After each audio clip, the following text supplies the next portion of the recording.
Hello everyone, welcome one and all. I am Assistant Professor Sunaina Jadhav, Commerce Department from Sri Pancham Khemraj Mahavidyalay, Sawantwadi.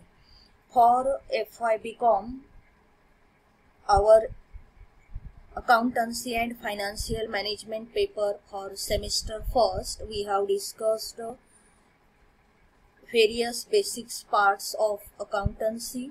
Today we are going to learn the why debit is abbreviated as DR, and although the spelling don't have R, okay, and credit is abbreviated as CR. That part, that is the basic part, debit, credit. Then in journal entry, for debit we write DR, and for credit we write, instead of CR we write TO.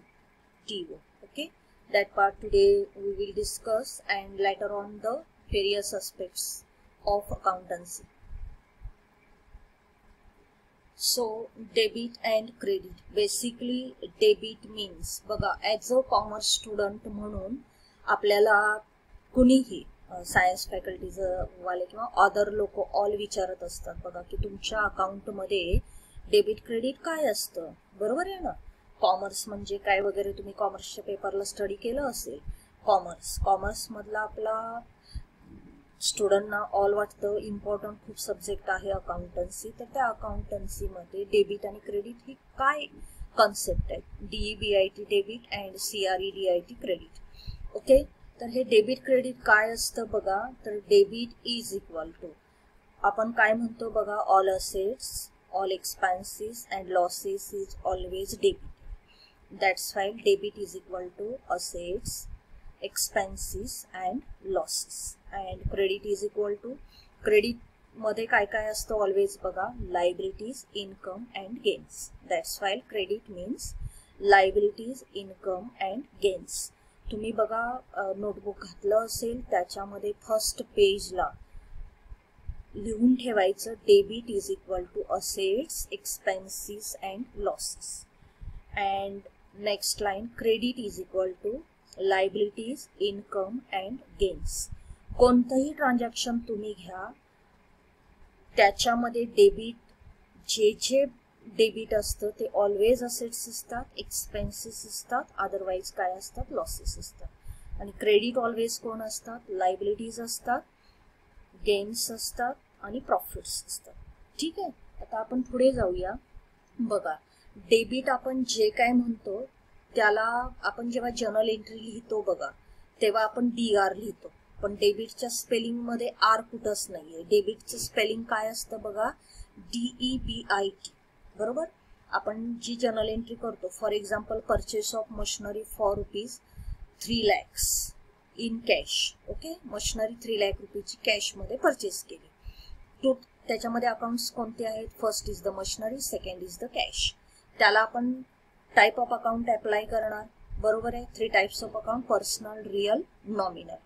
तर cash, machinery दोन्ही real account आहेत म्हटल्यानंतर bank जरी घेतला आपण तरी तो real account मध्ये. रिअल अकाउंटचं रूल काय, debit what comes in, credit what goes out. आपल्याकडे काय आलं, we have purchased machinery, that's why machinery account debit to, आपण काय पे केलं बघा, कॅश बँक पे केलं, त्याच्यामुळे to cash or to bank account, real account नुसार. मग आपण याच्यामध्ये मशिनरी अकाउंट डेबिट लिहित असताना जे जर्नल एंट्री लिहितो बघा, त्याच्यामध्ये आपण काय करतो, मशिनरी अकाउंट डेबिट लिहित असताना आपण ॲब्रिव्हिएशन कसं लिहितो, DR लिहितो, बरोबर आहे. पण स्पेलिंग जर तुम्ही डेबिटचं इंग्लिश मध्ये बघितला तर DEBIT डेबिटचं स्पेलिंग आहे. मग हे ॲब्रिव्हिएशन DR कसं काय होतं, बरोबर ना. कधी विचार केला असेल तुम्ही कदाचित, किंवा तुमच्या 11च्या जेव्हा अकाउंटन्सी सब्जेक्ट तुमचा स्टार्ट झाला, बुककीपिंग अँड अकाउंटन्सी, त्यावेळी तुमच्या टीचरनी सांगितलंही असेल. कदाचित माहिती असेल, खूप चांगली गोष्ट आहे. नसेल माहिती तर आपल्याला बेसिक आपल्या सब्जेक्टचं आलंच पाहिजे. सेकंड इज द, आपण जर्नल एंट्री लिहितो कशी बघा, machinery account debit DR. Okay, amount debit column मध्ये घेतो. आणि क्रेडिट जो पार्ट असतो तिथे आपण क्रेडिट लिहित नाही, CREDIT क्रेडिट असं नाही लिहित आपण. काय लिहितो, टू लिहितो, TO. तर ते टू का लिहिलं जातं तर ते आपल्याला बघायचंय. तर बघा, तुम्ही अकाउंटचं बेसिक बघितलं असेल तर अकाउंटन्सी हा जो आपला सब्जेक्ट आहे तो तुम्हाला ऑलरेडी पण मी सांगितलेला आहे. Concept of accountancy, our paper depend upon the double entry system of accountancy. Okay, our system of accountancy is depend upon the double entry system of accountancy, and this system was developed in Italy. Okay, he system कुठे develop झाली? इटलीमध्ये झाली. ती Italian language किंवा Latin language मध्ये ती develop झाली आणि त्याच्यामधले जे ओरिजिनल शब्द आहेत काय काय ते तसेच इंग्लिश मध्ये जेव्हा ही double entry system of bookkeeping develop झाली त्याच्यामध्ये इंग्लिशमध्ये ते डेव्हलप करत असताना काही शब्द त्याच्यातले तसेच राहिले. बरोबर आहे. आणि त्याच्यातले जे शब्द इंग्लिशमध्ये डेव्हलप होत असताना डेबिटला बघा, इटालियन भाषेमध्ये इटलीमध्ये डेबिटला काय म्हटलं जात होतं त्यावेळी? डिबेरे. स्पेलिंग बघा इथे लिहिलेलं आहे आपल्या स्लाइडमध्ये दिसतं तुम्हाला, debit abbreviated DR, and this is the Italian word. It is इटलीमधून तो आलेला आहे आणि तो ओरिजिनल वर्ड आहे त्या लँग्वेजमध्ये डिबेरे, DEBERE, डिबेरे. बरोबर. आणि त्याच्यामध्ये बघा आर येतं, डी आणि आर दोन्ही शब्द त्याच्यामध्ये. त्याच्यामुळे तो ॲब्रिव्ड होत असताना इंग्लिश भाषेमध्ये तो जेव्हा डेव्हलप केला त्यावेळी त्याला DR असं लिहितो आपण डेबिटला. परत एकदा सांगते बघा, आपण ज्या काही जर्नल एंट्री करतो त्याच्यामध्ये आपण डेबिटचं इंग्लिशमध्ये स्पेलिंग काय आहे? DBIT, आणि आपण लिहिताना काय लिहितो त्याचं ॲब्रिव्हिएशन DR. तर हा जी double entry system of accountancy आहे ती इटलीमध्ये डेव्हलप झाली. इटलीमध्ये त्याचं इन्व्हेन्शन झालं. इटलीमधून ते इंग्लिशमध्ये जेव्हा डेव्हलप झालं त्यावेळी इंग्लिशमध्ये त्याचं कन्व्हर्जन करत असताना जो इटालियन शब्द आहे DEBERE, डिबेरे, तर त्याचं काय केलं गेलं? डेबिट इंग्लिशमध्ये DBIT, पण शॉर्टकट लिहिताना, शॉर्ट फॉर्म लिहिताना तो DR झाला. ठीक आहे. आणि जो क्रेडिट आहे CREDIT, क्रेडिटला काय म्हटलं जात होतं? क्रेडेरे, CREDERE, क्रेडेरे, CREDERE, आणि त्याच्यामध्ये R दिसतं तर ते क्रेडिटला आपण शॉर्टकटमध्ये म्हणत असताना CR म्हणतो. बरोबर आहे. आणि याच्यामध्ये आता बघा, ह्या डेबिट जर्नल एंट्री लिहिताना DEBIT आणि क्रेडिट जर्नल एंट्री लिहिताना CREDIT. बरोबर. स्पेलिंग शॉर्ट करत असताना त्या स्पेलिंगमधूनच अक्षर घेतली जातात. बघा, कुठलंही स्पेलिंग आपण जेव्हा शॉर्ट करतो तेव्हा स्पेलिंग मधूनच दोन अक्षर किंवा काही शॉर्टकट आपण जे करतो त्या फुल स्पेलिंग मधूनच ॲब्रिव्हिएशन तयार केली जात असतात. आणि तेच ॲब्रिव्हिएशन डेबिट आणि क्रेडिटचं करत असताना त्यांचं जे ओरिजिनल वर्ड आहे डिबेरे अँड क्रेडेरे त्याच्यातूनच DR आणि CR काय केलेलं आहे? क्रिएट केलेलं आहे. फक्त इंग्लिशमध्ये ते डेव्हलप जेव्हा झालं तेव्हा त्याचं स्पेलिंग कसं येतं? Debit DEBIT and credit CREDIT, पण ते ओरिजिनल कसं आहे? डिबेरे, DEBERE, त्याचं शॉर्टकट DR झाला. आणि क्रेडेरेचा CREDERE, क्रेडेरेचा काय झाला? CR झाला. ठीक आहे. आता आपण नेक्स्ट हा पार्ट तुमच्या लक्षात आला. नेक्स्ट एक पार्ट आपण बघूया. बघा, की जर्नल एंट्री आपण जेव्हा करत असतो त्यावेळी आपण डेबिटला मगाचंच ट्रान्झॅक्शन घ्या, मशिनरी अकाउंट डेबिटला DR लिहितो, to cash to bank account, मग तिथे CR का लिहित नाही? क्रेडिट का लिहित नाही? आणि ते क्रेडिट लिहिण्याऐवजी आपण काय करतो? बघा, टू लिहितो. वर्डिंग कुठलं वापरतो? टू वापरतो. समजा तुम्ही एक सिंपल एंट्री करून बघा तुमच्या बुकमध्ये आणि लिहित असताना बघा डेबिट आणि त्याच्याबरोबर नेक्स्ट लाईन टू थोडंसं पुढे जाऊन स्पेस कसा थोडासा लिहून आपण जर्नल एंट्री लिहितो तशी तुम्ही लिहू नका, प्रॅक्टिस करा.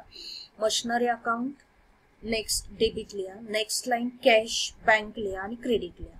तुमचं तुम्हाला कसं वाटतं बघा. तुम्ही म्हणणार आम्हाला 11वीत जर तसं शिकवलं असतं तर आम्ही तशी जर्नल एंट्री लिहिली असती, पण तसं जर आपण लिहिलं आणि एक 10 ट्रान्झॅक्शनच्या जर्नल एंट्री केल्या, करून बघा तुम्ही हवं तर. हा एक मेंटल एक्सरसाइज म्हणून करा, तर त्याच्यामध्ये तुम्हाला मेंटल ट्रेस येतो. बघा का मेंटल ट्रेस येतो? कारण एकाखाली एक ते रेल्वेच्या डब्यासारखं तुम्हाला ते दिसणार आहे. बरोबर. त्याच्यामध्ये गलत काहीच नाहीये. बरोबर. पण तुम्हाला समजा जर कुठे मिस्टेक झालेली आहे, आपलं राईट आहे का आपण चेकआउट करतोय आणि त्यावेळी जर कुठं मिस्टेक्स झालेली आहे तर ते आपण इझिली फाइंड आउट करू शकत नाही. बघा, पण जेव्हा आपण ती journal entry machinery account debit to cash जसे आपण लिहितो, machinery account dot dot dot DR debit मध्ये बॅलन्स घेतो, टू कॅश अकाउंट आणि टू थोडंसं पुढे लिहिलेलं असतं, त्याचं नॅरेशन लिहितो, बिईंग मशिनरी परचेस्ड, बरोबर ना. ते आपल्याला एकदम मेंटल स्ट्रेसलेस आपल्याला फील होतं बघा, बरोबर. आणि त्याच्यामध्ये काय होतं, ज्यावेळी आपली मिस्टेक झालेली असते त्यावेळी आपण ती मिस्टेक पटकन फाइंड आउट करू शकतो, मिस्टेक आपण बदलू शकतो आणि आपल्याला असं पटकन आपण तिकडे बघून पण आपण ती इझिली फाइंड आउट करू शकतो, बरोबर आहे ना. तर हे झालं.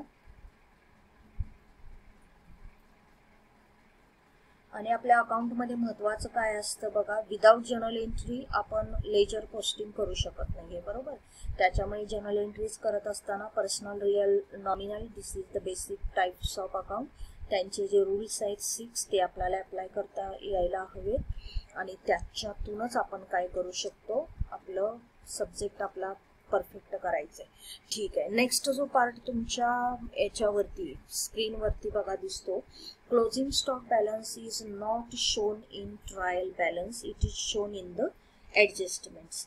तुम्ही खूपदा याच्यावरती असे ऍडजस्टमेंट तुम्ही सोडवलेले आहेत, सगळा अभ्यास पण त्याचा केलेला आहे, पण त्याची प्रॉपर आपल्याला काय नसतात, रिझन्स माहीत नसतात बघा. क्लोजिंग स्टॉक कधीतरी तुम्ही ट्रायल बॅलन्सला बघितलेला आहे, तुम्ही फायनल अकाउंट 11th मध्ये स्टडी केला, 12th मध्ये केलात, पण क्लोजिंग स्टॉक हा ट्रायल बॅलन्स मध्ये कधीच नसतो, तो ऍडजस्टमेंट मध्ये का असतो.